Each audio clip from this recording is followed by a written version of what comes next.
नमस्कार, मैं डॉक्टर अवधेंद्र प्रताप सिंह, सहायक आचार्य कालीचरण पीजी कॉलेज और एकेडमिक काउंसलर, इग्नू, लखनऊ।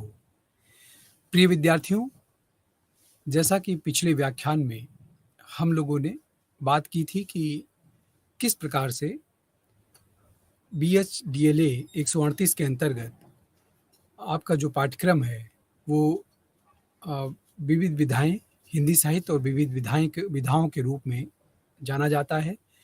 विविध विधाओं का ये जो पाठ्यक्रम है आपका वो बहुत ही व्यापक है। इसके अंतर्गत सबसे पहले ये प्रयास किया गया है कि साहित्य से संबंधित जितनी विधाएं हैं उनसे हमारे विद्यार्थी परिचित हो सकें। उदाहरण के तौर पर कि हमने देखा कि मुंशी प्रेमचंद जी की पूष की रात कहानी को आपके पाठ्यक्रम में रखा गया है। पिछले व्याख्यान में हमने पूष की रात कहानी का जो कथा वस्तु है उस पर चर्चा की थी। कहानी की पृष्ठभूमि के साथ साथ किस प्रकार कहानी मानवीय संवेदनाओं को झकझोरने में समर्थ होती है, कितनी मौलिक रूप में वो कहानी हमारे सामने प्रकट होती है, साथ ही साथ वो किस तरह एक कालजयी रचना के रूप में अभी भी हमारे लिए उतनी ही महत्वपूर्ण कहानी के रूप में देखी जाती है। इसी क्रम में व्यंग हुआ, निबंध, आत्मकथा इत्यादि विधाओं को कुल 6 इकाइयों के अंतर्गत व्यवस्थित किया गया है। हिंदी साहित्य और विविध विधाएं पाठ्यक्रम को मुख्यतः 12 इकाइयों में व्यवस्थित किया गया है, जिनमें पहले व्याख्यान में हमने बात की थी कि हिंदी साहित्य में जो कहानी का प्रारंभ है, मुंशी प्रेमचंद के पूर्व कहानी की स्थिति क्या थी और मुंशी प्रेमचंद युगीन कहानी में मुंशी प्रेमचंद जी की कहानी पूस की रात का क्या स्थान है, पूस की रात कहानी हमारे लिए इतनी महत्व क्यों रखती है, इत्यादि बिंदुओं पर हमने बात की थी। आज के इस व्याख्यान में हमारा मुख्य विषय रहेगा व्यंग्य।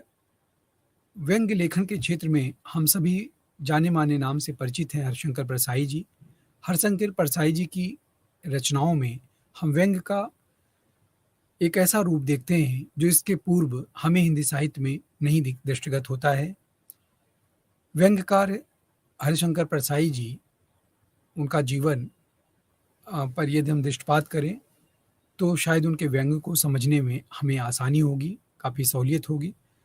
22 अगस्त 1924 ईस्वी को उनका जन्म हुआ था मध्य प्रदेश के होशंगाबाद में, और वहाँ के ज़मानी नामक गांव में जीवन यापन करते हुए उन्होंने आगे की जो पढ़ाई थी वो बड़े मुश्किल से उन्होंने पूरी की। पिताजी का आकस्मिक निधन होता है, असाध्य बीमारी के चलते वो उनके निधन होने के बाद वो काफ़ी आर्थिक संकट से गुजरते हैं। जीवन को बहुत निकट से देखने का उन्हें मौका मिलता है। जीवन की विषमताओं से वो दो चार होते हैं और छोटी-छोटी आर्थिक समस्याओं से किस प्रकार वो परेशान होते हैं, किस प्रकार उनसे जूझते हैं, उनका समाधान करने की कोशिश करते हैं। इन सब बातों का उनके जीवन पर, उनके विचारों पर बहुत प्रभाव पड़ता है। पारिवारिक जिम्मेदारियाँ उनको बचपन से ही निभाने का दायित्व मिल जाता है और इसी क्रम में उन्होंने नागपुर विश्वविद्यालय में MA में एडमिशन लिया और वहाँ से शिक्षण में डिप्लोमा किया। फिर उन्होंने जंगल विभाग में नौकरी की और नौकरी के साथ साथ उनका जो लेखन कार्य था, अध्यापन कार्य था, वो भी चल रहा था। और यही कारण है कि 1957 में उन्होंने नौकरी से इस्तीफा दे दिया और परिवार में उनके उस समय भाई बहन भांजे इत्यादि बहुत सीमित परिवार था, किंतु अभावग्रस्तता इस कोट की थी कि उन्हें अनवरत इससे जूझना पड़ता था और उन्होंने जीवन में विवाह भी नहीं किया।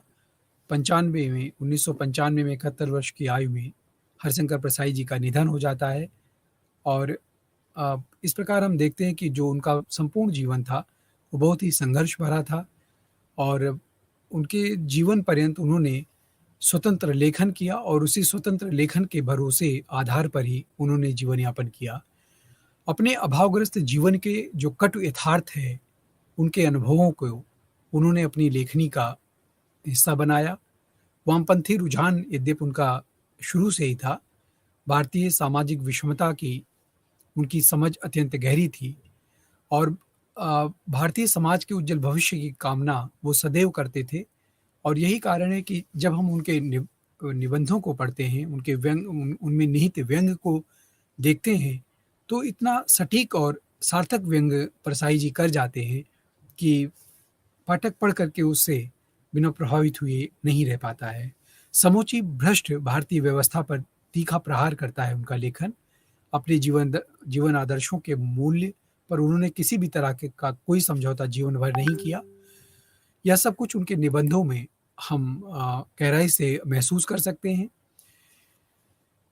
जो सबसे महत्वपूर्ण बात है उनके व्यंग्य के विषय में, जो ध्यान देने की बात है, वह यह है कि हरिशंकर परसाई बहुत कुछ लिखने के बावजूद भी निबंधकार, कथा कहानीकार, आलोचक के रूप से में अधिक नहीं प्रसिद्ध हैं। वो एक व्यंग्यकार के रूप में ही जाने जाते हैं। वैसे व्यंग्य को साहित्य की एक स्वतंत्र विधा के रूप में मान्यता प्राप्त है। कविता, कहानी, निबंध, उपन्यास आदि विधाओं को शिल्पगत माध्यम से स्वीकृति मिली हुई है।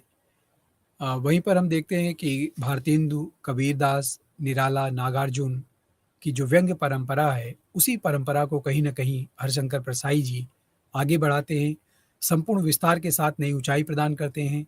आसपास के दूषित और विषाद विषमताग्रस्त भ्रष्ट सामाजिक वातावरण से भिन्न और असंतुष्ट साहित्यकार व्यंग्य के प्रयोग के लिए विवश हो जाता है। ये विवशता हमें हरिशंकर परसाई जी के निबंधों में महसूस होती है, अनुभव होता है।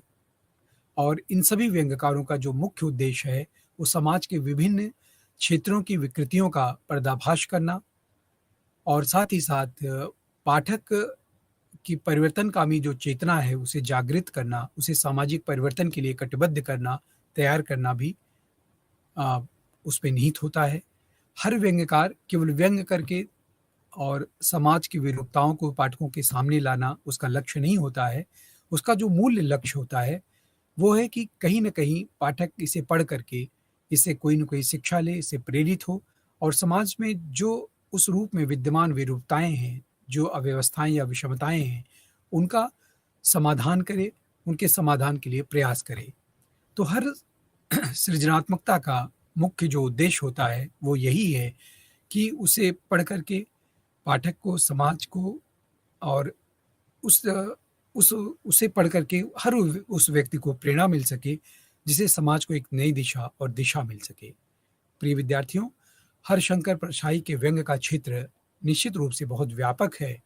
वर्तमान राजनीतिक, सामाजिक, अर्थनीति, धर्म और उसके ढोंग भरे कर्मकांड, इसके अलावा प्रशासनिक भ्रष्टाचार आदि सभी क्षेत्रों में हम देखते हैं तो लेखन की आवश्यकता पड़ती है।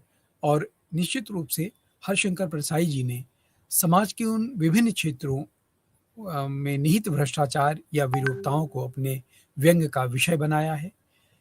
उन्होंने अपने व्यंग्य वाणों की सीमा में उन्हें कैद करना चाहा है।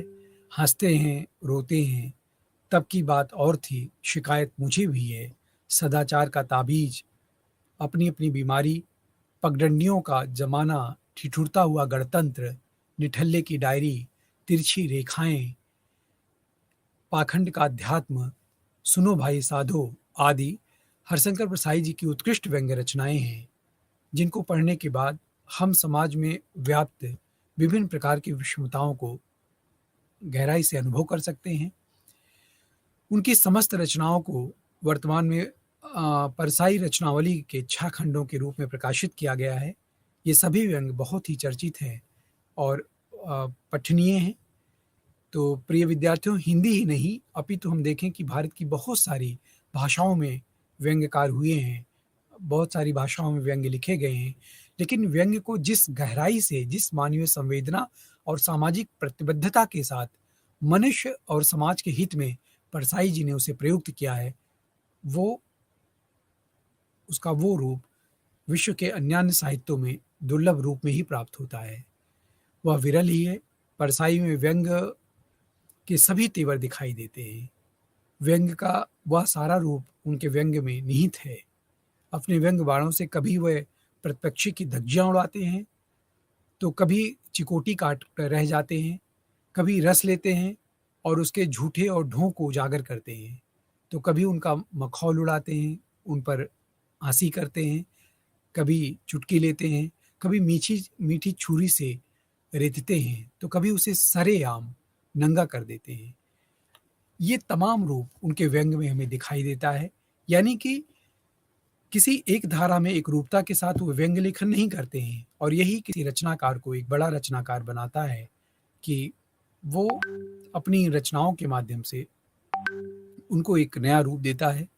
इसके पीछे साधारण जन का दुख दर्द और उसकी यातना ही लेते हुए तथाकथित वैष्णव के ढोंग और छद्म को परसाई जी अपने व्यंग्य के माध्यम से उद्घाटित करते हैं, उसे व्यक्त करते हैं। निबंध का मूल पाठ, यदि हम उनके मूल पाठकों का वाचन करें और उनको देखें, तो हमें उनके व्यंग्य की जो मूलधार है वो निश्चित रूप से दिखाई देगी उनके निबंधों में। और वैष्णव करोड़पति हैं। उनका उनका कथन है कि एक जगह परसाई जी लिखते हैं कि वैष्णव करोड़पति हैं, भगवान विष्णु का मंदिर जायदाद लगी है, भगवान सूदखोरी करते हैं, ब्याज से कर्ज लेते हैं, वैष्णव 2 घंटे भगवान विष्णु की पूजा करते हैं, फिर गादी, तकिएदारी, तकिए वाली बैठक में आकर धर्म को धंधे से जोड़ते हैं। धर्म धंधे से जुड़ जाए, इसी को योग कहते हैं। अब देखिए, धर्म धंधे से जुड़ जाए, इसी को योग कहते हैं। कितना सरल शब्दों में उन्होंने कितना बड़ा व्यंग्य किया है कि वो सीधे जो पाठक है उसके ज़हन में उतर जाता है उनका ये कथन कि धर्म धंधे से जुड़ गया है, और जुड़ने के बाद वो ऐसे लगता है कि इसी को योग कहते हैं। और योग को उन्होंने किस तरह से धुन व्यंजनात्मक रूप में व्यक्त किया है, यह देखने वाली बात है। कर्ज लेने वाले आते हैं, विष्णु भगवान के वे मुनीम हो जाते हैं, कर्ज लेने वाले से दस्तावेज लिखवाते हैं, दस्तावेज लिख दी रामलाल वल्द श्यामलाल ने भगवान विष्णु वल्द नामालूम को ऐसा जो कहा, इत्यादि कहने की जो शैली है परसाई जी की, वो बड़ी अद्वितीय है, बड़ी अनुपम है। वैष्णव बहुत दिनों से विष्णु के पिता नाम की तलाश में हैं, पर वह मिल नहीं रहा है। मिल जाए तो वल्दियत ठीक हो जाए। तो इस प्रकार हम देखते हैं कि उनके जो निबंधों में एक व्यंग्य की जो धार है बहुत पैनी है, और जिसका प्रभाव इतना अधिक है कि पाठक उसको किसी कहानी की तरह दिलचस्पी लेकर के पढ़ता है। और यही एक व्यंग्यकार की सबसे बड़ी सफलता है कि जब उसके व्यंग्य को पढ़ते हुए पाठक बोझिल नहीं महसूस करता है, अपितु वो कहानी या उपन्यास की भांति उसे आद्योपांत पढ़ने के लिए बाध्य हो जाता है, और वो पूरा एक ही बार, 2 ही बार में उसे पढ़ लेता है। वैष्णव के नंबर 2 का बहुत पैसा हो गया है, कई एजेंसियां ले रखी हैं, स्टॉकिस्ट हैं, जब चाहे माल दबाकर ब्लैक करने लग जाते हैं, मगर 2 घंटे विष्णु पूजा में कभी नागा नहीं करते। यानी कि अब यहाँ पर परसाई जी व्यंग्य के माध्यम से धर्म के नाम पर जो तमाम तरह का कर्मकांड और तमाम तरह का दिखावा किया जाता है, उसको कितना बारीकी से वो उधेड़ते हैं, कितना बारीकी से उसे उजागर करते हैं, या देखने की बात है। वे लिखते हैं कि सब प्रभु की कृपा से हो रहा है। उनके प्रभु भी शायद 2 नंबरी हैं, 1 नंबरी होते तो ऐसा नहीं करने देते। वैष्णव सोचता है, अपार नंबर 2 का पैसा इकट्ठा हो गया है, इसका क्या किया जाए? बढ़ता ही जाता है, प्रभु की लीला है, वही आदेश देंगे कि क्या किया जाए। वैष्णव एक दिन प्रभु की पूजा के बाद हाथ जोड़कर प्रार्थना करने लगा, प्रभु आपके ही आशीर्वाद से मेरे पास इतना सारा धन 2 नंबर का इकट्ठा हुआ है, अब मैं इसका क्या करूं? आप ही रास्ता बताइए, मैं इसका क्या करूं प्रभु, कष्ट हरो सबका। तभी वैष्णव की शुद्ध आत्मा से आवाज आती है, अधम माया जोड़ी है, तो माया के उपयोग भी सीख, तू एक बड़ा होटल खोल, आजकल होटल बहुत चल रहे हैं। प्रभु ने वैष्णव ने प्रभु का आदेश मानकर एक विशाल होटल बनवा लिया, बहुत सारे कमरे, बहुत अच्छे अच्छे बड़े बड़े खूबसूरत कमरे बनवाए, नीचे लॉन्ड्री बनवाई, नाई की दुकान उसमें शिफ्ट कर दी, टैक्सियाँ उसके लिए लगवा दी, बाहर बढ़िया लॉन, ऊपर टेरेस गार्डन। तो इस प्रकार से परसाई जी अपने व्यंगों के माध्यम से कैसे ईश्वर और भक्त के बीच में एक संवाद दिखाते हैं और उस संवाद के माध्यम से कैसे एक व्यक्ति ईश्वर को भी छलने में बाज नहीं आता है और वो जो भी उसे अधर्म के माध्यम से कमाया गया पैसा उसके पास आता है, वह उसे कहीं न कहीं ईश्वर को ही न्यौछावर करते हुए अपने मन को भुलावा देता है कि या जो कुछ भी उसके पास आ रहा है वो ईश्वर की इच्छा है। वो जिस रूप में भी आ रहा है सब ईश्वर ही उसे प्रदान कर रहे हैं और ईश्वर उसे रास्ता दिखा रहे हैं कि वो इस इन पैसों से एक होटल खोल दे।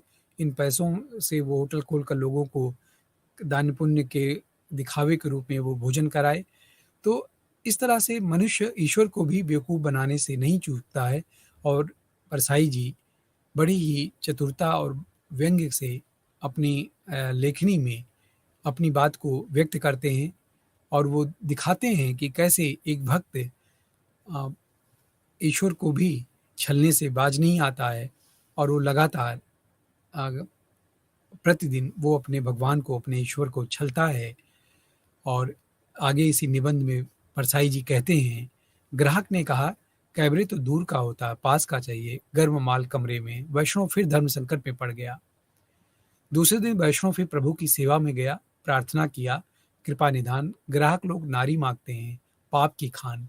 मैं तो इस पाप की खान से जहां तक बनता है दूर रहता हूं, अब मैं क्या करूं? वैष्णव की शुद्ध आत्मा से आवाज आई, मूर्ख, या तो प्रकृति और पुरुष का संयोग है, इसमें क्या पाप और पुण्य है, चलने दे। वैष्णव ने बियरों से कहा, चुपचाप इंतजाम किया कर दिया करो, जरा पुलिस से बचकर 25% भगवान की भेंट ले लिया करो। वैष्णव धर्म बराबर निभ रहा है, इधर यह भी चल रहा है, वैष्णव धर्म को धंधों से खूब जोड़ा गया है। तो इस प्रकार हम देखते हैं कि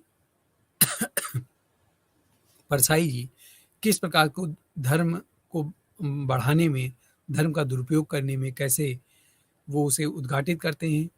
तो हम देखते हैं कि इस निबंध को पढ़कर हमें यह निश्चित रूप से समझ में आ जाता है कि आरंभ से अंत तक एक करोड़पति ढोंगी वैष्णव भगवान विष्णु का जो भक्त है, वो लगातार अधःपतन का व्यंग मित्र चित्र प्रस्तुत करता है। करोड़पति वैष्णव ने भगवान विष्णु का एक भव्य मंदिर बनवाकर अपनी सारी जायदाद उनके नाम कर दी है। कहने के लिए उसके पास कुछ भी नहीं है, इसलिए सूदखोरी से लेकर कालाबाजारी के सारे काम उन्हीं के नाम पर वो करता है। वैष्णव नियमित रूप से 2 घंटे विष्णु भगवान की पूजा करता है। पूजा के बाद मसनद लगे गद्दीदार बिस्तरे वाली बैठक में आसन लगाकर वह धर्म से धंधे को जोड़ता है, साधना करता है। धर्म से धंधे को जोड़ने को वह योग कहता है। संज्ञा देता है, लेखक ने धर्म की आड़ में भ्रष्टाचार करने वाले व्यवसायियों पर करारा व्यंग्य किया है। वैष्णव के पास जब कर्ज लेने वाले आते हैं तो वह भगवान विष्णु का मुनीम बन जाता है। कर्ज लेने वाले से खाते में दर्ज करवा जाता है। दस्तावेज लिख दी, रामलाल वल्द श्यामलाल ने विष्णु वल्द नामालूम को। विष्णु भगवान की वल्दियत इसलिए नहीं दर्ज की जाती क्योंकि उनके पिता का नाम मालूम नहीं है। मालूम होने पर ही वल्दियत ठीक होती है। इस कथन के पीछे भी धार्मिक पाखंड का एक गहरा व्यंग छिपा हुआ है, जिसे परसाई जी उजागर करते हैं।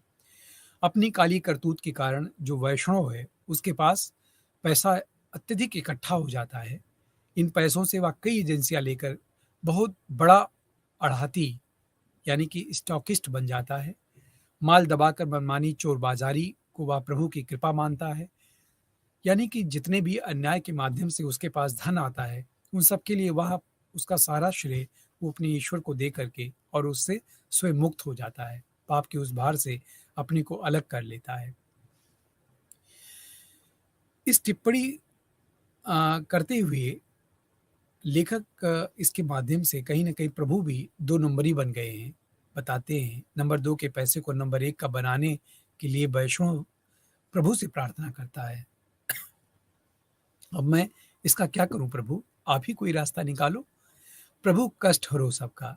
और ये जो भगवान की आराधना का जो गीत है उसको किस प्रकार से परसाई जी ने अपने व्यंग्य के अंतिम में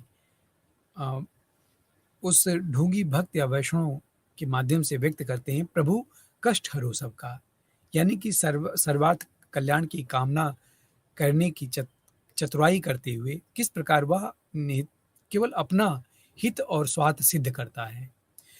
वैष्णव की शुद्ध आत्मा से अक्सर आवाज उठती है कि अधम माया जोड़ी है, तो माया का उपयोग भी सीख, तू एक बड़ा होटल खोल ले। तो वैष्णव इसे प्रभु का आदेश मानकर एक शानदार होटल बनवा लेता है। आधुनिक सुविधाओं से पूर्ण सुंदर कमरे, बाथरूम और नीचे लॉन्ड्री, नाई की दुकान, टैक्सियों की व्यवस्था के साथ ही बाहर खूबसूरत लंबे चौड़े लॉन से होटल की शान से कई गुना उसमें वृद्धि हो जाती है। अपनी तथाकथित धार्मिक प्रकृति के कारण वैष्णव होटल में विशुद्ध शाकाहारी भोजन की व्यवस्था होती है, जिसमें शुद्ध घी की सब्जी, दाल, फल, रायता, पापड़ आदि सम्मिलित होती है। होटल का नाम चल पड़ता है। बड़ी-बड़ी कंपनियों के कार्यकारी अधिकारी, ऊंचे दर्जे के सरकारी अधिकारी, बड़े-बड़े सेठ, महाजन उसमें आने लगते हैं, उसमें भोजन करते हैं। 30 रुपए प्रति कमरे किराया, खान-पान की व्यवस्था की आमदनी से वैष्णव बहुत संतुष्ट हैं। लेकिन होटल में ठहरने वाले कुछ बड़े लोग अब भी असंतुष्ट हैं। क्यों? क्योंकि एक बड़ा कार्यकारी अधिकारी तैश में आकर वैष्णव को फटकारता है, इतने महंगे होटल में क्या हम घास-पात खाने के लिए ठहरते हैं? यहाँ नॉन-वेज की व्यवस्था क्यों नहीं है? वैष्णव के सामने धर्म संकट उपस्थित हो जाता है। इस संकट से भक्ति के लिए वह प्रभु विष्णु के चरणों में लेटकर प्रार्थना करता है, यह होटल बैठ जाएगा प्रभु, ठहरने वालों को यहाँ बड़ी तकलीफ होती है। वे शुद्ध वैष्णव भोजन की जगह मांस मांगते हैं। मैं क्या करूं प्रभु? वैष्णव की शुद्ध आत्मा से फिर सधी हुई आवाज आती है, गांधी जी से बड़ा वैष्णव इस युग में कौन हुआ है? उनका प्रसिद्ध भजन है, वैष्णव जन तो तेड़े कहिए, जे पीर पर आई जाने रे। तू होटल में रहने वाले की पीड़ा पीड़ा समझ, उसे दूर कर, उसका दूर करने का प्रयास कर, और इसी में तेरा कल्याण है, यानी कि सबका हित करना ही तेरा धर्म है। यदि कोई इसके लिए वैष्णव धर्म क्या होता? प्रभु के आदेश से वैष्णव ने जल्दी ही गोश्त, मुर्गा, मछली आदि की व्यवस्था करा दी। ग्राहक बढ़ने लगे, लेकिन एक दिन फिर उसी कार्यकारी अधिकारी ने शिकायत की कि मांस की व्यवस्था ठीक नहीं है, लेकिन उसके पचने का भी इंतजाम होना चाहिए। वैष्णव द्वारा लवण भास्कर चूर्ण के इंतजाम की बात सुनकर कार्यकारी अधिकारी ने माथा ठोक लिया। उसकी ना समझी पर तरस खाते हुए कहा, मेरा मतलब शराब से है, यहाँ बार खोलिए। यह सुनकर वैष्णव सन्न रह गया। यह दूसरा गंभीर संकट था उसके सामने, धर्म का। वैष्णव ने प्रभु के चरणों में गुहार की कि आपके चरणामृत की जगह मैं मदिरा कैसे पिला सकता हूँ? बोलिए प्रभु। उसकी शुद्ध आत्मा से पुनः आवाज आई, मूर्ख, तू क्या होटल बिठाना चाहता है? देवता सोमरस पीते थे, वही सोमरस मदिरा है। इसमें तेरा वैष्णव कहाँ से भंग होता है? सामदेव के 63 श्लोक का वह उदाहरण भी देता है कि मदिरा की स्तुति का उसमें वर्णन किया गया है। मदिरा का पान तो देवता भी करते थे, तो तुझे दूसरों को पान कराने में इसमें क्या पाप है? तुझे धर्म की समझ नहीं है तनिक भी। धर्मात्मा वैष्णव की समझ में आ गया। होटल में बार खोल दिया गया। होटल को ठाट से चलते देख वैष्णव बहुत खुश हो गए।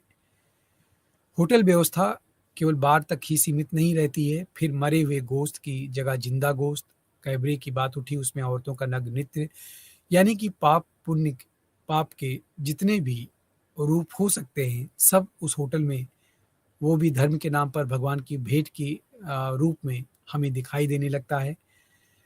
हम देखते हैं कि कितनी खूबी के साथ व्यंग्यकार ने वैष्णव धर्म के धंधे से अच्छी तरह से अपने योग साधना का परिचय कराया है, एक तीखा व्यंग्य किया है।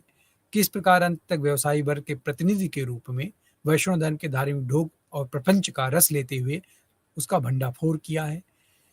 तो परसाई जी के व्यंग्यों की खास बात यही है कि वो बड़ी ही चतुराई से, बड़ी ही सरल और शुद्ध सरल भाषा में वो अपने व्यंग्य को आ, आ, व्यक्त करते हैं और पाठक को उनके व्यंग्य झकझोर देते हैं।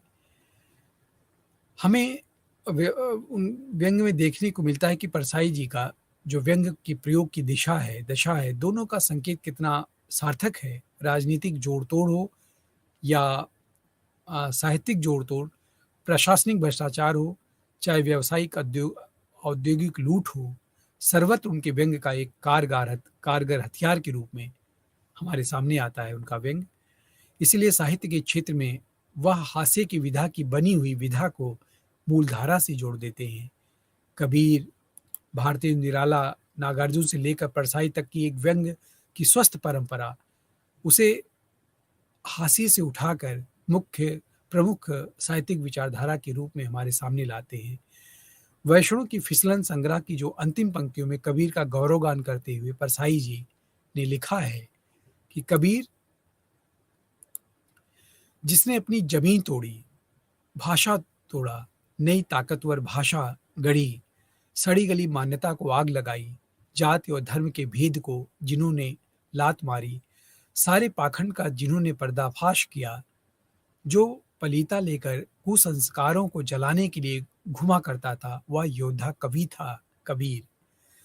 वस्तुतः हम देखते हैं कि परसाई भी उसी तरह के योद्धा साहित्यकार रहे हैं। शोषित, दलित और उत्पीड़ित वर्ग का पक्ष लेकर भ्रष्टाचार में लिप्त उच्च शोषक वर्ग के विरुद्ध उन्होंने कठोर संघर्ष किया। उनके व्यंग ने कभी भी समाज के उच्च वर्ग को नहीं बख्शा। उनके व्यंगों ने कभी भी समाज में भेद करके नहीं देखा। सदैव उन्होंने जो कुछ भी बुरा देखा, जो कुछ भी लोगों के साथ अन्यायपूर्ण होते हुए देखा, उस पर उन्होंने तीखा प्रहार किया। उसी तरह से जैसे कबीर अपने समय में अपनी कविताओं, दोहों के माध्यम से करते थे, ठीक उसी तरह से व्यंग्य विधा के माध्यम से परसाई जी ने जोरदार प्रहार किया और तीखा व्यंग्य किया। जरा भी उन्होंने संकोच नहीं किया, कोई मुरव्वत नहीं की और अपनी प्रखर भाषा शैली में उन्होंने व्यंग्य को तीखे रूप में व्यक्त किया। निर्धारित व्यंग्य जो हमारे विद्यार्थियों के पाठ्यक्रम में है, उसमें समाज व्यापी विकृति के एक पक्ष, धर्म और धंधे को विषय बनाकर किस प्रकार उन्होंने लोभ और लाभ की प्रवृत्ति से संचालित व्यवस्था को उजागर किया है, देखने योग्य है। वास्तविकता का पर्दाफाश करने के साथ ही साथ परसाई जी ने धर्म की असामाजिक भूमिका पर भी कटाक्ष किया है कि धर्म किस प्रकार से समाज के हितार्थ सबसे बड़ी एक व्यवस्था है, लेकिन उस व्यवस्था को किस प्रकार से कुछ एक लोग अपने स्वार्थ के लिए दुरुपयोग करते हैं, कैसे ईश्वर को भी नहीं बख्शते हैं और अपने पाप का सारा श्रेय कहीं न कहीं ईश्वर से जोड़ करके उन्हीं के ऊपर डाल देते हैं और बड़े शान से वो पाप की सारी सीमाएं पार कर जाते हैं। इस प्रकार इस निबंध में यदि हम देखें कि जो इसमें चरित्र हैं, जो जिस तरह से उन्होंने चरित्र का गढ़न किया है, अंतर्वस्तु को समझने में आप उसकी पर्याप्त हमें सहायता मिलती है। इस निबंध से करोड़पति वैष्णव मात्र व्यक्ति ना होकर एक अच्छे खासे व्यवसायी समुदाय का प्रतिनिधित्व करता है। वो पूरे उस व्यावसायिक समुदाय का प्रतिनिधित्व करता है, जो एक समाज का सबसे बड़ा वर्ग और धनी वर्ग के रूप में स्थापित हो गया है और जो धर्म को धंधे के रूप में लगातार बढ़ावा देता चल रहा है। उसी के क्रियाकलाप से निबंध का आरंभ और अंत परसाई जी करते हैं। धर्म का सहारा लेकर विभिन्न हथकंडों से धन एकत्र कर वह एक बड़े होटल का निर्माण किस प्रकार कर लेता है, एक बहुत ही रोचक व्यंग्य चित्र के रूप में हमारे सामने वो प्रस्तुत करते हैं परसाई जी। इस प्रक्रिया में तथाकथित धर्म और उसके प्रमुख आधार विष्णु भगवान का भी सांकेतिक ढंग से मखौल उड़ाया गया है। वह स्वयं कर्ज देते हैं, ब्याज देते हैं, 2 नंबर का धंधा करते हैं, क्योंकि वैष्णव धूर्त व्यवसायियों का जो प्रतिनिधि है, उसका संकेत है, तो उनका मुनीम मात्र बन जाता है। इस तरह की मान्यता व्यवसायियों की क्रूरता को उजागर करता है। होटल के विकास विस्तार से उपभोक्तावाद का और मांग तथा पूर्ति के अमानवीय बाजार नियत की जो क्रूरता है, उसको व्यक्त करता है। धर्म और शुद्ध आत्मा के झीने पर्दे से ढकने का जो प्रयास किया जाता है, वैष्णव अपनी आत्मा की मलिनता को किस हद तक मलिन कर लेता है, उसे व्यंग्यकार ने बहुत बारीकी से उजागर किया है। क्योंकि वह झीना पर्दा व्यंग्यकार की तीखी नजरों से नहीं छिप सकता है। शुद्ध शाकाहारी भोजन की व्यवस्था का दम भरने वाला वैष्णव लाभ की भावना से प्रेरित होकर कैसे क्रमशः मांस, मदिरा, कैबरे और अंत में औरत के शरीर के धंधे में उतर जाता है, इसे परसाई जी ने अपने व्यंग्य के माध्यम से व्यक्त किया है। यहाँ सब कुछ उसकी तथाकथित शुद्ध अंतरात्मा के माध्यम से ही कराता हुआ दिखाया गया है। अर्थात भगवान विष्णु के आदेश से धार्मिक कर्म के रूप में होता है, किंतु वो जो धार्मिक तथाकथित कर्म है, वो कितना पाप युक्त कर्म बन जाता है, इसे देख कर के पाठक के मन में एक आक्रोश भर जाता है और समाज की उस विरूपता के प्रति वह स्वयं भी आक्रोशित होकर प्रहार करने की इच्छा उसके मन में उत्पन्न हो जाती है। कहने का आशय यह है कि ऐसे लोगों की जो शुद्ध आत्मा है, अंतरात्मा है, भगवान की लीला या भगवान की मर्जी आदि का ढोंग पीट कर अपने कुकृत्यों को भी गौरवान्वित करने की भी सीमाओं को पार कर जाता है। लोभ, लाभ के वशीभूत ऐसे लोग बुरे से बुरे कार्य करने के लिए भी पीछे नहीं हटते हैं। पश्चाताप के लिए प्रेरित न होकर अपने कार्यों का औचित्य सिद्ध करने में अनगिनत तर्क और कुतर्क करते जाते हैं। इसे ही निबंध की मूल अंतर्वस्तु या कथ्य हम कह सकते हैं, जो वैष्णव के चरित्र के माध्यम से परसाई जी ने प्रस्तुत किया है। लेखक के व्यक्तित्व की अभिव्यक्ति हम अगर उनके व्यंग्यकारों में देखें तो स्वाभाविक रूप से प्रकट होती है। निबंधकार के रूप में परसाई जी ने अपनी रचनाओं में, विशेषकर व्यंग्यात्मक निबंधों में, साहित्य की अन्य विधाओं की अपेक्षा लेखक के व्यक्तित्व की अभिव्यक्ति का सर्वाधिक अवकाश रहता है उसमें। हरशंकर परसाई जी के संदर्भ में यह बात और मुखर होकर हमारे सामने आती है। उनकी अधिकांश व्यंग्यात्मक रचनाएं एक साहित्यिक विधा की पूर्व निर्धारित सीमाओं में बंधी हुई नहीं रहती हैं।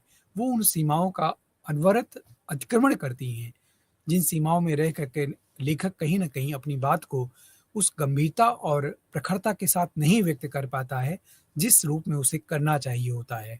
परसाई जी ने कभी भी अपनी उन सीमाओं में बंध कर अपने लेखन को गति नहीं दी, अपितु उन्होंने अपनी बात को कहने के लिए स्वयं अपनी एक सीमा बना ली। अपने व्यंग्य की रचनाओं में हम देखते हैं कि उनके निबंध से कहानी की सीमा में उनके निबंध पहुंच जाते हैं। मतलब पाठकों को उनके निबंधों को, व्यंग्य निबंधों को पढ़ते हुए भी ऐसा लगेगा कि वे किसी एक कहानी को इन निबंधों के माध्यम से व्यक्त कर रहे हैं। तो कभी उन्होंने राजनीतिक, सामाजिक, सांस्कृतिक, धार्मिक और प्रशासनिक टिप्पणी का आभास कराने का भी वो प्रयास करते हैं अपने निबंधों में, और हमें बाखूबी इन विविध चित्रों में चित्रों से भी उनके निबंधों की अभिव्यक्ति की वही व्यंग्यात्मक शैली हमें दिखाई देती है। फलस्वरूप किसी भी चुने हुए विषय पर वो विषय का परिचय, विषय की व्याख्या या उसका तथ्यात्मक लेखा-जोखा ना दे करके व्यंग्य के सहारे अपनी आलोचनात्मक दृष्टि का ही अधिक विस्तार करते हैं। ये परसाई जी के व्यंग्यों की एक विशेष विशेषता है कि वे विषय का परिचय देने में या उसको अधिक समझाने में अपना समय जाया नहीं करते हैं, अपने शब्द निरर्थक प्रयोग नहीं करते हैं, अपितु वो सीधे अपनी विषय पर आ जाते हैं और उन्हें समाज में जहाँ चोट पहुँचाकर, जहाँ उसका परिवर्तन करने की इच्छा उनके भीतर अदम्य रूप में विद्यमान रहती है, वो सीधे अपने उस विषय पर प्रहार करते हैं अपने व्यंग्यों के माध्यम से। और इन आपके पाठ्यक्रम में प्रिय विद्यार्थियों, वैष्णव की फिसलन शीर्षक नामक जो निबंध रखा गया है, निबंध की सीमा का उल्लंघन कर कहानी के क्षेत्र में प्रवेश करते हुए अंततः एक आलोचनात्मक टिप्पणी का रूप धारण कर लेता है उनका ये उपन्यास, उनका ये निबंध, और यही इस निबंध की सबसे बड़ी उपलब्धि है। इसी प्रकार भोला राम का जीव प्रशासनिक भ्रष्टाचार पर टिप्पणी भी बन जाती है। निर्धारित जो संग्रह है, कहानीनुमा निबंध, राजनीति का बंटवारा हुआ, यह एक समस्या केंद्रित निबंध अकाल उत्सव है उनका। रामचरितमानस की चौथी शती मनाए जाने के अवसर पर कभी समारोह क्यों नहीं शीर्षक लेख आदि बहुत सी रचनाएं अपनी विधागत रचनाएं छोड़कर एक नई विधा का आभास पाठकों को कराती है। और ये एक विशेष बात है परसाई जी में कि वो व्यंग्य जैसी विधा को मुख्य धारा में लाते हैं और फिर स्वयं उस विधा में बंद करके ही रचनाएं वो नहीं करते हैं। जब भी उन्हें अपने विषय के अनुसार विषय को विस्तार देने में या अपने व्यंग्य को और अधिक तीखा बनाने में उन्हें सीमाओं का अतिक्रमण करना पड़ता है, तो वो बहुत ही सहूलियत से उस सीमा का अतिक्रमण करते हैं और अपनी बात को बड़ी ही गंभीरता और तर्कसंगत रूप में रखते चले जाते हैं। यहाँ हम देखते हैं कि साहित्यिक विधाओं की मर्यादा का ही उल्लंघन परसाई जी के रचनाशील व्यक्तित्व की विशेषता नहीं है, अपितु उन्होंने अपने युग की सारी गड़ी सड़ी गली मान्यता और दीमक लगी सभी मर्यादाओं के प्रति सार्थक सार्थक विद्रोह किया है। यह विद्रोह भाव ही उनके व्यक्तित्व की मूल विशेषता रही है, जो उनके अधिकांश रचनाओं में अत्यंत मुखर होकर व्यक्त हुई है। पाठ्यक्रम में निर्धारित निबंध वैष्णव की फिसलन भी, प्रिय विद्यार्थियों, तथ्य का इस बात का प्रमाण है कि वह केवल वैष्णव की फिसलन जैसे निबंध का शीर्षक दे करके और केवल धर्म और समाज की उस विरूपता को व्यक्त नहीं करते हैं, बल्कि इन सीमाओं से कहीं परे जा करके वो अपनी बात को पूरी मजबूती के साथ रखते हैं और इस अपेक्षा के साथ रखते हैं कि इसे पाठक पढ़ करके समाज का हर वो वंचित वर्ग व्यक्ति तक ये बात पहुंचेगी और उसे एक दिशा मिलेगी और इन समस्याओं का समाधान भी उनके माध्यम से होगा। विष्णु भगवान को सूदखोर कहना या कालाबाजारी या नंबर 2 का धंधा करने वालों वाला बताना विरले लोगों का ही काम हो सकता है और ये काम परसाई जी ने बाखूबी किया है। किसी भी स्थिति में अन्याय और कुरीतियों से समझौता न करना परसाई जी के अखंड व्यक्तित्व और उनकी रचनाओं की कालजयता को उजागर करता है। उनकी लड़ाई जीवन के प्रत्येक क्षेत्र में व्यवस्था मूल्यों की रक्षा के लिए रहा है और इन व्यवस्था परक मूल्यों की रक्षा वो जीवन पर्यंत अपने लेखन के माध्यम से करने का प्रयास करते हैं। इस प्रक्रिया में वे जीवन के सभी क्षेत्रों में व्यापक लोक विरोधी तत्वों पर गिन गिन कर प्रहार करते हैं। उनको एक एक करके पाठकों के सामने लाते हैं, समाज के सामने लाते हैं और उन पर तीखा व्यंग अनवरत करते रहते हैं। इस प्रकार वे भारत की बहुसंख्यक बदहाल जनता के पक्ष में संघर्ष करने वाले अप्रतिम योद्धा सिद्ध होते हैं। अप्रतिम व्यंग्यकार लेखक के रूप में हमारे सामने आते हैं। ये उनके व्यक्तित्व और उनके कृतित्व को उजागर करने में एक समर्थ व्यंग्य निबंध है, जिसे आपके पाठ्यक्रम में प्रिय विद्यार्थियों रखा गया है। तो परसाई जी का जो निबंध है, निबंध लिखने की जो शैली है और जो उसकी अपनी मौलिकता है, वह पूर्व के अन्य व्यंग्यकारों से बहुत अलग है, बहुत मौलिक है और यही मौलिकता उनको एक विशिष्ट स्थान व्यंग्यकारों के क्षेत्र में पहुंचाती है, उनको निर्धारित करती है, बनाती है। यदि हम उनके निबंधों में जो रचना शिल्पता है उस पर प्रकाश डालें, तो हम देखते हैं कि उनके निबंधों को पढ़ते हुए या उनकी बहुत सारी विशेषताओं की जानकारी करने के बाद हमें उनकी जो रचना पद्धति है या प्रकृति में एक नयापन जो उनके निबंधों में दिखाई देता है, वो दृष्टिगत होता है। यहाँ निबंध के विशेषकर व्यंग्य निबंधकार के रचना शिल्प पर यदि हम विचार करें, तो बहुत ही नयापन हमें दिखाई देगा।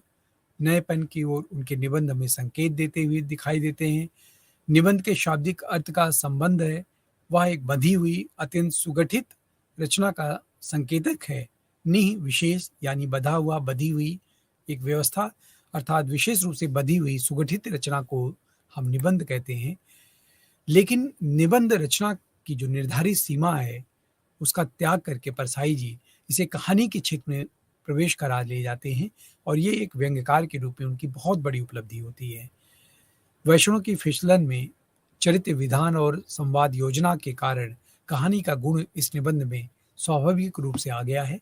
निबंध के संबंध में जो दूसरा महत्वपूर्ण तथ्य है प्रिय विद्यार्थियों, वह है उसकी भाषा का। निबंध को गद्य की कसौटी माना गया है। निबंधकार विषय के विवेचन और विश्लेषण के में पूर्ण स्वतंत्रता लेता है, पूर्ण स्वतंत्रता की छूट ले सकता है, लेकिन इस निबंध के आरंभ में ही हम देखते हैं कि खंडित और अधूरे वाक्यों, कर्ता और क्रिया संबंधी नियमों की अवहेलना करते हुए भाषा संबंधी सभी सीमा को परसाई जी ने तोड़ दिया है। वो व्याकरण का ध्यान नहीं रखते हैं, वो शब्दों की बनी बनाई व्यवस्था पर नहीं चलते हैं, वह जरा भी अपनी बात को कहने में संकोच या मुरव्वत नहीं करते हैं। बेबाक कहना उनकी अपनी कला है, पहचान है।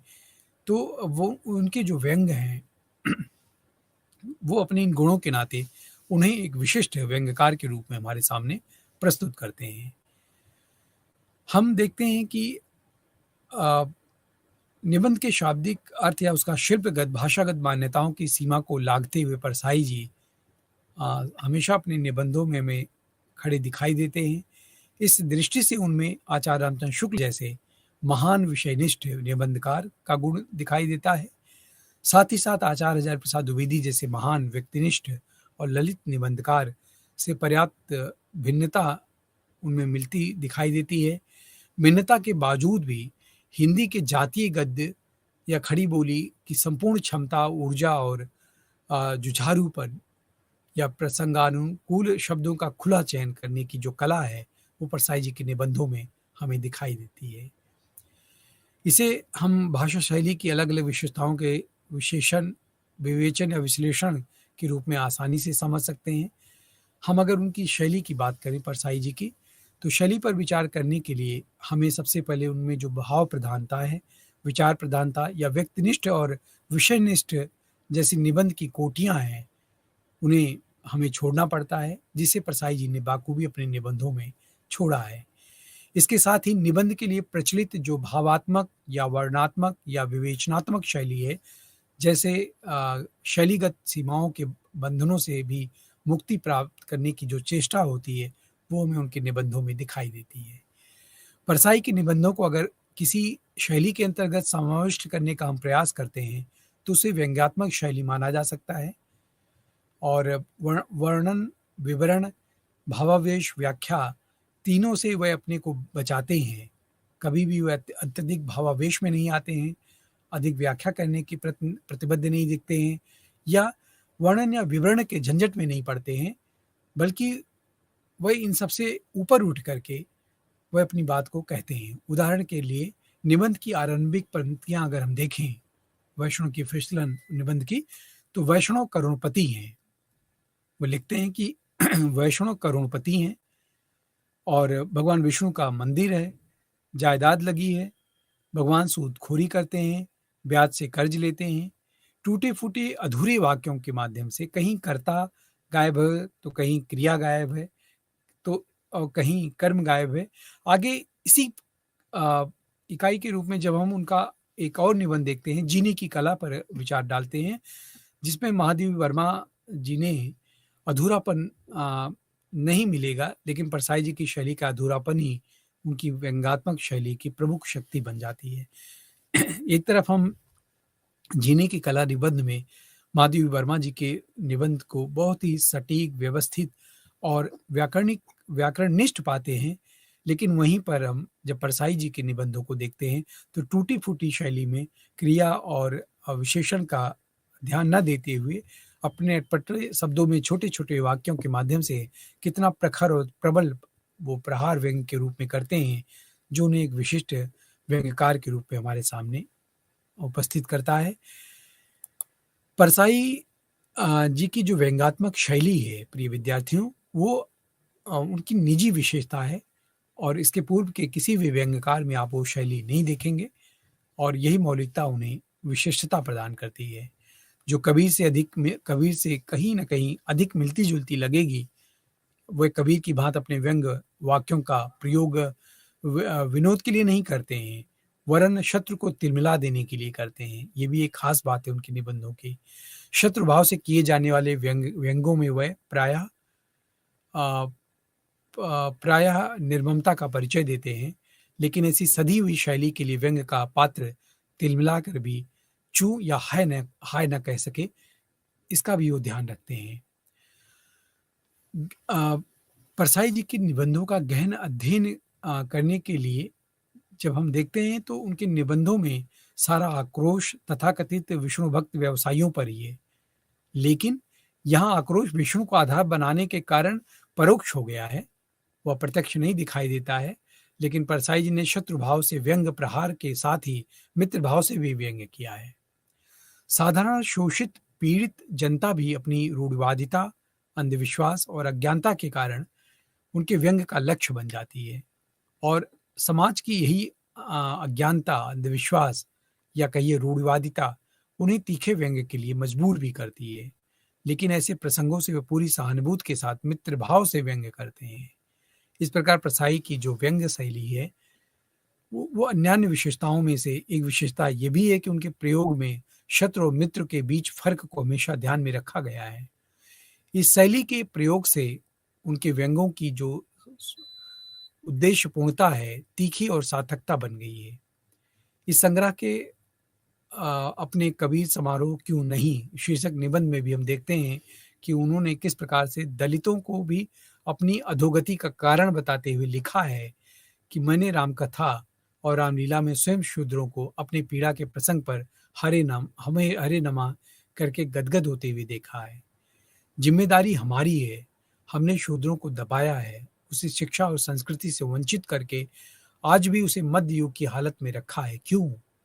इस निबंध में हम देखते हैं कि दलितों की समस्या के समाधान के लिए उन्हें सरकारी प्रयास की अपर्याप्तता पर व्यंग्य करते हुए लिखा है कि मगर याद रहे, जगजीवन राम को उमाशंकर दीक्षित के साथ एक डिनर दिलाने से कोई सामाजिक परिवर्तन नहीं हो सकता है। वैष्णव की फिसलन निबंध में वही व्यवसायियों के काले कारनामों को उजागर करते हैं और गांधी के साथ ही सोमरस या सामवेद, श्री कृष्ण लीला, प्रकृत पुरुषादि से आदि के पौराणिक प्रसंगों के अवसरवादी प्रयोग की सीमाओं को रेखांकित करते हैं। इस प्रकार व्यंग्य प्रसंगों के लिए वे प्रत्यक्ष और परोक्ष दोनों ही पद्धतियों का सहारा लेते हैं। ये नहीं है कि किसी एक बधी हुई परिपाटी के माध्यम से वो अपने व्यंग्य को करके आगे निकल जाते हों, अपितु अपनी बात को कहने के लिए उन्हें जो भी रास्ता चयन करना पड़ता है, उस रास्ते का वो चयन करते हैं और अपनी बात को बड़ी बेबाकी के साथ व्यक्त करते हैं। ये उनकी एक अद्वितीय शैली है परसाई जी की। इस प्रकार हम देखते हैं कि परसाई जी द्वारा जो प्रयुक्त व्यंग्य है, उसके जो प्रमुख तेवर हैं, वो बहुत ही विचारणीय हैं। पुनः दोहरा देना हमें लगता है विद्यार्थियों के लिए उपयोगी होगा कि परसाई को बड़ा व्यंग्यकार इसलिए माना जाता है क्योंकि उन्होंने व्यंग्य को एक नई पहचान दी है। उन्होंने सार्थक व्यंग्य की रचना नहीं की है, वरन हमें वह विवेक भी दिया है कि कैसे हम व्यंग्य को पढ़कर समाज की उस विरूपता को पहचानने की समझ अपने भीतर विकसित करें। हमें वो दृष्टि कैसे मिल सके जिससे हम समस्याओं को देख सकें, उनके जिम्मेदार लोगों को पहचान सकें और कहीं न कहीं उसके समाधान के लिए हम स्वयं सक्षम हो सके। ये हमेशा वो अपने व्यंग्यों में करते हैं और यही है कि वो केवल व्यंग्य लिखने का दायित्व ही अपना इति के रूप में नहीं देखते हैं, अपितु जो कुछ वो लिखते हैं उससे समाज को एक नई दिशा मिले, पाठकों को उससे पढ़कर एक प्रेरणा मिले, इसकी भावना उनके निबंधों में निहित भावना से हमेशा दृष्टिगत होती है, दृष्टिगोचर होती है। व्यंग्य के नाम पर प्रचलित फुहरता से सार्थकता और स्वस्थ व्यंग्य को अलग करने की एक समझ भी परसाई जी के निबंध हमें देते हैं। उन्होंने हास्य या विनोद की सीमाओं में बंधे व्यंग्य को मुक्त करके उसे एक महान और गंभीर सामाजिक लक्ष्य के साथ जोड़ दिया है। अवसर के अनुकूल व्यंग्य के जितने भी तेवर होते हैं प्रिय विद्यार्थियों, उन सभी का सहारा परसाई जी ने सावधानी पूर्वक लिया है अपने निबंधों में। कभी वे अपने व्यंग्य बाणों से प्रतिपक्षी की धज्जियां उड़ा देते हैं, तो कभी केवल चिकोटी काट कर रह जाते हैं, कभी रस लेते हुए उनके ढोंग और कपट को उघाड़ते हैं, तो कभी माखौल उड़ाकर रह जाते हैं।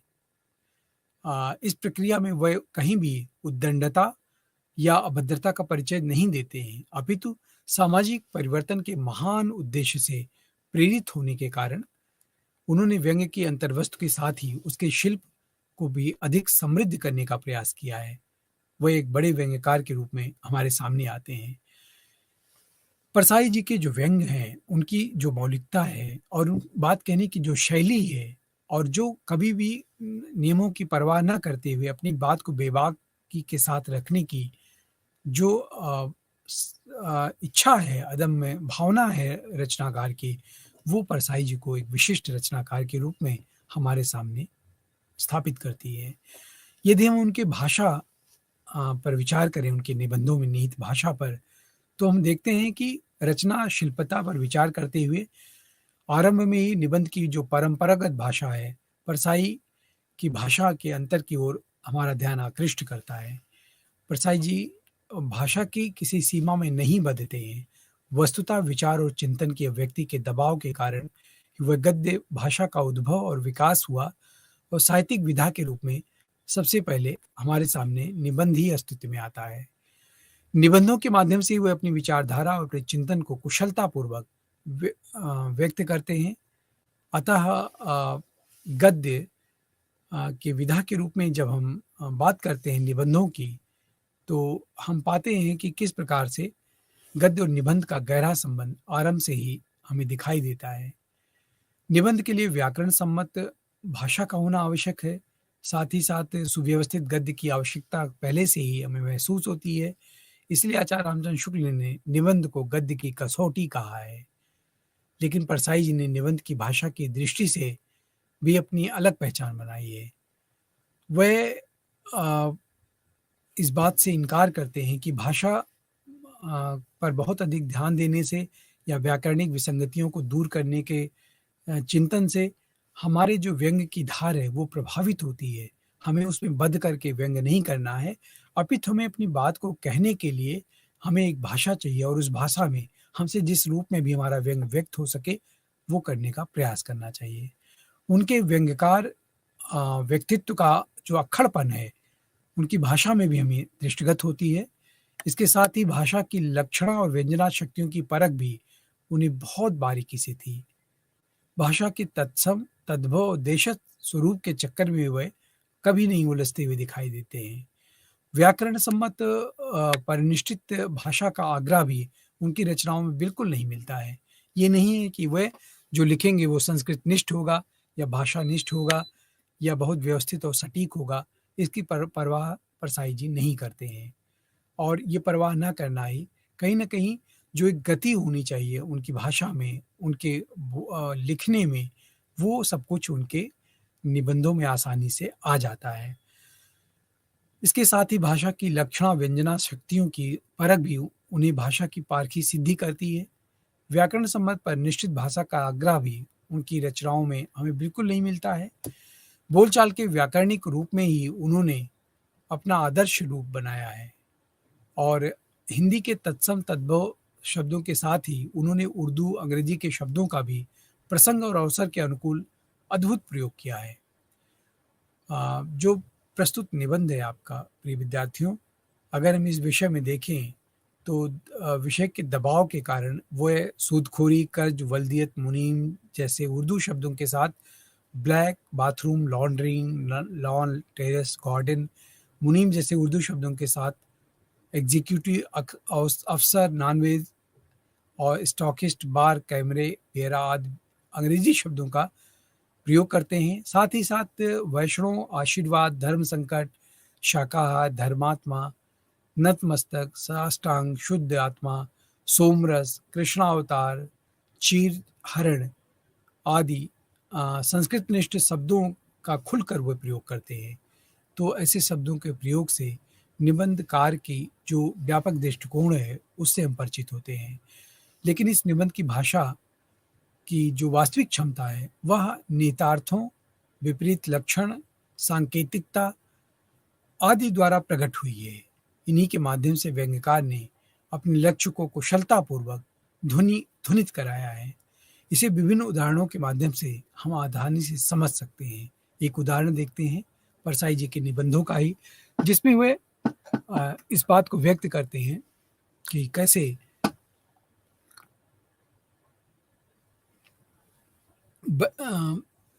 परसाई जी लिखते हैं कि बैठक में आकर धर्म को धंधे से जोड़ते हैं। धर्म धंधे से जुड़ जाए इसी को योग कहते हैं। कितना तीखा व्यंग्य है। कर्ज लेने वाले आते हैं तो भगवान मुनीम हो जाते हैं। सब प्रभु की इच्छा से हो रहा है। उनके प्रभु भी शायद 2 नंबरी हैं। वैष्णव की शुद्ध विशुद्ध आत्मा से आवाज आई, मूर्ख, कृष्णा अवतार में मैंने गोपियों को नचाया था, उनका चीरहरण किया था। इन वाक्यों, वाक्यांशों और पदों से जो निहितार्थ, छिपा हुआ अर्थ ध्वनित होता है वह व्यंग्य कौशल में अत्यधिक वृद्धि करता है। अतः शिल्प, संरचना या शैली और भाषा दोनों ही दृष्टियों से यह निबंध उनका अत्यंत महत्वपूर्ण बन चुका है। और इस निबंध की का जो शीर्षक उन्होंने रखा है परसाई जी ने, वो इसकी सार्थकता को सिद्ध करता है। और यदि इस निबंध के शीर्षक पर ध्यान देते हैं, तो किसी भी निबंध का जो शीर्षक होता है, वो अति महत्वपूर्ण पहलू होता है, बहुत बड़ा घटक होता है, चरित्र विशेष स्थिति से जुड़ा होता है। लेकिन निबंध का शीर्षक जो प्रायः उसकी विषय वस्तु से जुड़ा होता है, वचनों की फिसलन। जहाँ एक ओर निबंध की अंतर्वस्तु को की तरफ संकेत करता है, वहीं दूसरी ओर उसके प्रतिपाद्य को भी व्यंजित करता है। इसमें प्रयुक्त फिसलन शब्द लगातार वैष्णव धर्म के नष्ट होने की या फिसलने की ओर इशारा करता है, एक-एक सीढ़ी नीचे गिरते जाने की ओर संकेत करता है, निरंतर पतित होते जाने का भाव लिए हुए होता है। तो इस प्रकार हम देखते हैं कि वह सूदखोरी के कपटपूर्ण व्यवसाय से कालाबाजारी की ओर किस प्रकार अग्रसर होता है, इसे इंगित करता है। अकूत काला धन इकट्ठा हो जाने से चिंतित होकर वह उसे सफ़ेद या नंबर 1 का बनाने के लिए होटल व्यवसाय का सहारा लेता है। इस व्यवसाय में होटल में ठहरने वाले कमरों को किराया दे लेना, खान-पान पर होने वाले खर्च का बाकायदे हिसाब-किताब रखना, यहाँ काला धन या नंबर 2 के धन के लिए अवकाश कम हो जाता है। होटल में शुद्ध शाकाहारी भोजन की व्यवस्था से ठहरने वाले लोगों की असुविधा को दूर करने के लिए उसे कई कार्य ऐसे करने पड़ते हैं जो होटल व्यवसाय को अधिक लाभ प्रदान कर सकता है। इस प्रक्रिया में उसे मांसाहार की अधिक व्यवस्था करनी पड़ती है। इसके लिए शराब की व्यवस्था ज़रूरी हो जाती है और आगे बढ़ने पर होटल के कैबरे की भी व्यवस्था करनी पड़ती है। होटल मालिक को अपने व्यवसाय को और अधिक चमकाने के लिए नारी व्यवसाय के स्तर तक गिरने का दृश्य इसमें दिखाया गया है, जो अपने आप में काला धंधा या नंबर 2 का धंधा है। नंबर 2 के धंधे पर उतरना पड़ता है, यही वैश्यों की फिसलन है। यहाँ शीर्षक निबंध की अंतर्वस्तु और प्रतिपाद्य को पूरी तरह से रेखांकित करने की कोशिश की है रचनाकार ने। शीर्षक में व्यंग्यात्मकता का समावेश होने के कारण वह पूर्ण रूप से सार्थक बन जाता है और यही व्यंग्यकार की या निबंधकार की बहुत बड़ी विशेषता है। प्रतिपाद्य पर यदि हम देखें तो निबंध की अंतर्वस्तु और उसके शीर्षक की सार्थकता के परिचय के माध्यम से व्यंग्यकार ने निबंध के प्रतिपाद्य के संबंध में अब तक पर्याप्त संकेत हमें प्रदान किए हैं। प्रतिपाद्य से अभिप्राय यह है कि परसाई जी ने इसमें क्या प्रतिपादित करना या बताना चाहा है, उसे क्या बताना चाहा है, अतः प्रतिपाद्य के अंतर्गत आग्रह अनुरोध भी किया जा सकता है। लेखक ने प्रतिपाद्य के रूप में समाज को इस ओर चिंतन करने के लिए बाध्य किया है, जगाने का प्रयास किया है कि वह समाज की बुराइयों का प्रतिकार करे, प्रतिरोध करे, उसका विरोध करे और समाज को उज्ज्वलता की ओर ले चले, समाज को एक सही दिशा की ओर ले चले और इनका निबंध निश्चित रूप से इस सार्थकता को प्राप्त करता है। परसाई ने अपने संपूर्ण साहित्य के माध्यम से समाज के हर क्षेत्र में व्याप्त विकृतियों को दूर करने का प्रयास किया है। ये परसाई जी के निबंधों की एक खास बात है, एक प्रमुख विशेषता है और इनके निबंधों में लक्ष्य व्यवसायों में पनपने वाले भ्रष्टाचार के विरुद्ध संघर्ष का अनवरत आह्वान किया गया है। धर्म की आड़ में होने वाले भ्रष्टाचार में व्याप्त समाज के प्रति वो घातक है, इस ओर संकेत किया गया है। वास्तविकता का उद्घाटन समस्या के समाधान का एक महत्वपूर्ण पक्ष है, एक महत्वपूर्ण चरण है। इस वास्तविकता का उद्घाटन करने का प्रयास व्यंग्यकार ने किया है। धर्म या भक्ति भावना अपने आप में कोई अच्छी या बुरी चीज़ नहीं होती है, उसकी अच्छाई और बुराई उसके सामाजिक व्यवहार पर निर्भर करता है। अतः जब धर्म सामाजिक भ्रष्टाचार के लिए ओट बन जाए, उसे बढ़ावा देने लगे तो वह निश्चय ही त्याज्य हो जाता है। व्यावसायिक भ्रष्टाचार के इस रूप को उन्होंने उद्घाटित किया है और व्यावसायिक भ्रष्टाचार के साथ ही धर्म विषयक जो संदेश दिया है लेखक ने, वह भी विचारणीय है। उसके माध्यम से निश्चित रूप से समाज को एक नई दिशा मिलेगी और इनके संपूर्ण व्यंग्य में, वैष्णव की फिसलन के इस व्यंग्यात्मक निबंध में हम देखते हैं कि परसाई जी एक जिम्मेदार लेखक के रूप में हमारे सामने आते हैं और वो समाज में धर्म की आड़ में होने वाले विभिन्न तरह के पापात्मक गतिविधियों की ओर लगातार संकेत करते हैं और न केवल उनका संकेत करते हैं, बहुत बारीकी से उन पर तीखा प्रहार करते हैं और एक आक्रोश पाठक के सामने समाज के भीतर एक चिंतन करने की प्रवृत्ति उत्पन्न करते हैं, ताकि इस तरह की जो विकृतियाँ हमारे समाज में विद्यमान, उनका समाधान हो सके और उनका उनका समाधान करने से ही समाज को एक नई दिशा मिल सकती है, समाज प्रगति की ओर अग्रसर हो सकता है। तो प्रसाई जी के निबंधों में हम देखते हैं कि समाज को एक दिशा देने का प्रयास लगातार किया जाता है। समाज की उन विषमताओं को दूर करने का प्रयास उन्होंने अपने निबंधों के माध्यम से किया है। तो प्रिय विद्यार्थियों, बीएच डीएलए 138 के इस पाठ्यक्रम में हमने देखा कि व्यंग्य विधा हिंदी साहित्य की एक उच्च कोटि की विधा है, जिसमें परसाई जी का एक विशिष्ट स्थान है। तो आज का व्याख्यान हम यहीं पर समाप्त करेंगे और इसी क्रम में हम आगे के अ, व्याख्यान में निबंध और आत्मकथा, डायरी इत्यादि विधाओं पर चर्चा करेंगे। तो इसी के साथ मैं अपनी वाणी को विराम देता हूँ। बहुत-बहुत धन्यवाद। नमस्कार।